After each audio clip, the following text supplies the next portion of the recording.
Entre Harry et le reste des Windsor, la guerre est déclarée.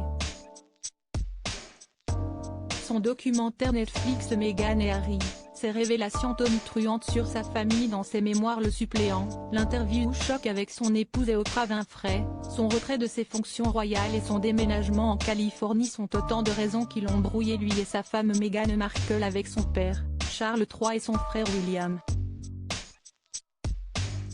C'est donc seul et pour quelques jours seulement que le prince se rendra à Londres le 6 mai prochain afin d'assister au couronnement du nouveau roi d'Angleterre. Mais c'est sans compter sur l'esprit de vengeance de Charles, qui a réservé une mauvaise surprise à son fils.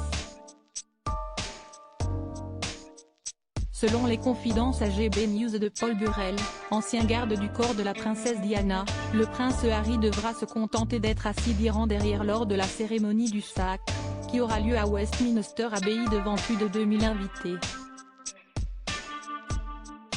Une décision de la part de Charles qui va à l'encontre de son désir d'être assis avec les membres actifs de la monarchie britannique. Il faut dire que depuis 2020, le père d'Archie et Lilibet ne remplit plus aucun devoir royal et n'est plus une figure de premier plan de la royauté.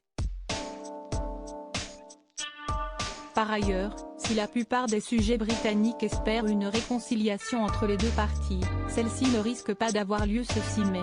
L'animatrice du podcast 24 Daily Kinsey Schofield a indiqué à Fox News que Charles, et surtout William, seraient bien trop furieux pour accorder un rendez-vous en privé à Harry.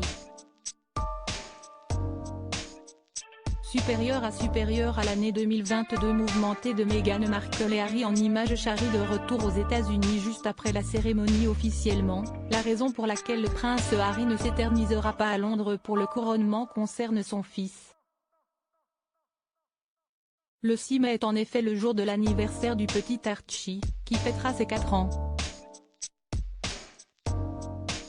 Une excuse idéale pour Meghan Markle, qui restera dans leur luxueuse villa de Santa Barbara pour cette occasion spéciale, mais aussi pour Harry, qui ne s'éternisera pas aux festivités prévues après le couronnement. D'après le Daily Mail, le prince a en effet prévu de rentrer en jet privé le soir même pour voir son fils souffler ses bougies. Crédit photo, Avalon Panoramique Best Image.